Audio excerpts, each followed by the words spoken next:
अस्सलाम वालेकुम। देखें, आपने क्वेश्चन पूछा कि फॉरेक्स फैक्ट्री को कैसे रीड कर सकते हैं, तो मैं आपको बता देता हूँ।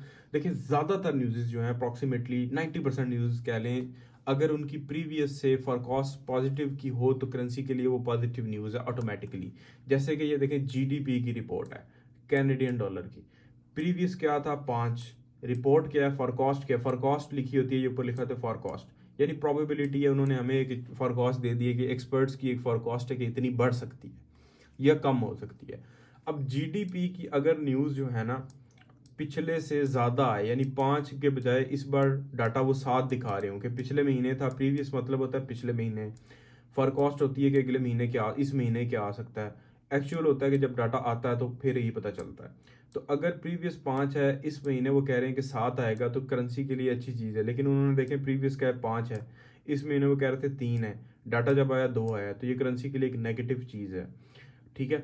इसी तरह यहाँ पे है ADP, non farm employment change, यानी प्राइवेट सेक्टर्स की जॉब्स के बारे में जिक्र हो रहा है। पिछले महीने 208 के थी, इस महीने वो कह रहे हैं कि 179 के हो जाएंगी, यानी कम हो जाएंगी।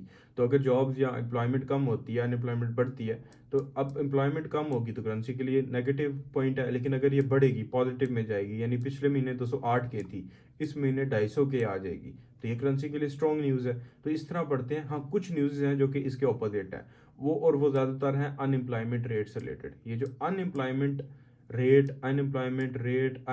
क्लेम्स, ये वाली जो न्यूज़ है ना, ये थोड़ी उल्टी पड़ते हैं। अगर अनएम्प्लॉयमेंट बढ़े ना तो करेंसी के लिए नेगेटिव चीज़ होती है। बाकी न्यूज़ का तो ये है ना कि अगर वो प्रीवियस से बढ़ रही हैं, यानी पिछले महीने 208 के थी, इस महीने 250 के आ रहा है, तो पॉजिटिव चीज़ है। लेकिन अगर अनएम्प्लॉयमेंट रेट पिछले महीने से ज़्यादा आ रहा है, यानी शरह बेरोजगारी, तो ये करेंसी के लिए नेगेटिव चीज़ है कि उस मुल्क की करेंसी वीक होगी, क्योंकि उस मुल्क में उसकी इकोनॉमी में बेरोजगारी बढ़ रही है। ठीक है। इसी तरह अनएम्प्लॉयमेंट क्लेम्स होता है कि कितने लोग क्लेम्स कर रहे हैं बेनिफिट, अनएम्प्लॉयमेंट बेनिफिट मिलता है बाहर के मालिक में, तो वो 207 के थे, बढ़ के 212 के हो गए, ये भी नेगेटिव रिपोर्ट है। तो अनएम्प्लॉयमेंट वाली न्यूज़ इस तरीके से पढ़ते हैं। बाकियों का तरीका तकरीबन सेम है। ये वीडियो बिगनर्स के लिए है, बिगनर्स इस इन्फॉर्मेशन को ले सकते हैं। जो पुराने मेंबर्स हैं वो ट्राई टू लर्न करें। फिजिकल वर्कशॉप के अंदर इंशाल्लाह ताला इन टॉपिक्स को प्रॉपर डिस्कस करेंगे कि किस तरीके से हम इनको डिटेल के अंदर पढ़ सकते हैं। ये सारी चीज़ क्या है, इसका लॉन्ग टर्म इफेक्ट क्या पड़ता है, शॉर्ट टर्म इफेक्ट क्या पड़ता है। दुआ में याद रखिएगा। अल्लाह हाफिज़।